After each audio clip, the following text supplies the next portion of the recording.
Info terupdate hari ini, pencairan PKH tahap 5 dan BPNT tahap 6 di bulan September tahun 2024. Nah, berikut informasinya.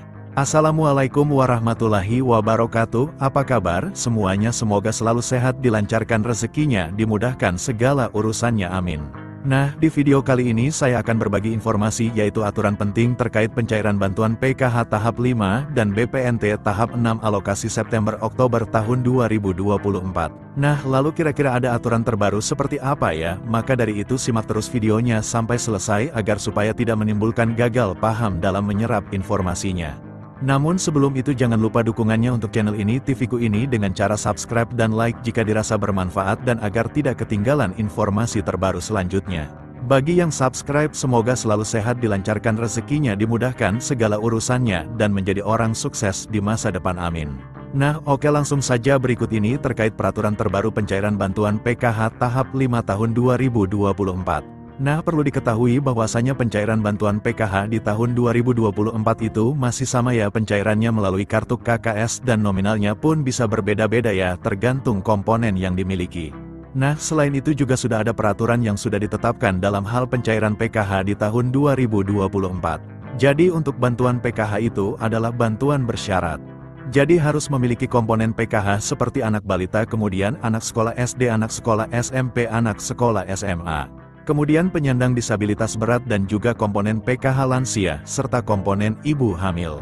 Nah, kemudian ini ada beberapa kriteria untuk menentukan bantuan PKH BPNT-nya bisa cair atau tidak.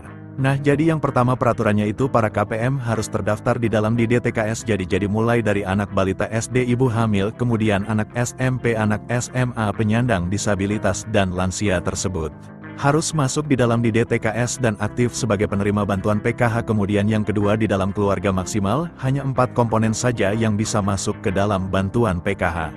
Kemudian yang ketiga, prioritas bantuan PKH yang memiliki komponen datanya itu harus aktif ya, dan padan antara di DTKS dengan Dukcapil. Kemudian peraturan yang kelima, jika kalian terdaftar sebagai penerima bantuan PKH anak sekolah, baik itu SD, SMP maupun SMA, ini datanya harus terdaftar di aplikasi Dapodik sekolah masing-masing dan datanya badan dengan di DTKS, jadi tidak boleh ada perbedaan. Selanjutnya, yang keenam, untuk komponen PKH balita yang disebut sebagai komponen PKH balita itu adalah hingga anak yang kedua saja ya.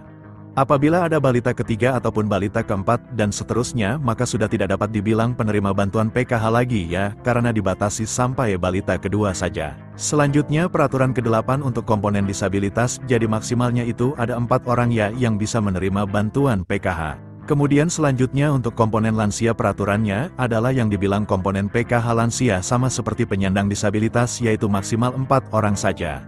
Kemudian peraturan selanjutnya untuk komponen lansia tersebut itu usianya harus mencapai minimal umur 60 tahun ke atas. Selanjutnya untuk komponen cucu itu juga bisa masuk ke dalam pencairan bantuan PKH asalkan lolos sebagai penerima dan memenuhi persyaratan.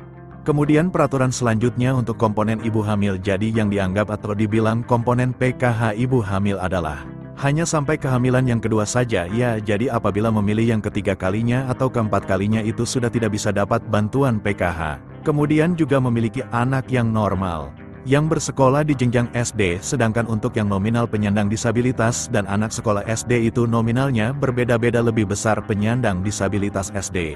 Maka yang masuk komponen PKH adalah komponen disabilitas yang didahulukan, jadi sudah jelas, yaitu adalah peraturan bantuan PKH di tahun 2024. Sementara untuk jadwal pencairannya, jika tidak ada perubahan akan dicairkan di antara bulan ini atau Oktober tahun 2024.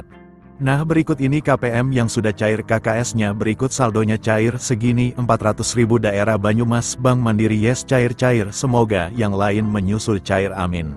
Nah, sekian dulu informasi ini, semoga bermanfaat bagi semua. Assalamualaikum warahmatullahi wabarakatuh.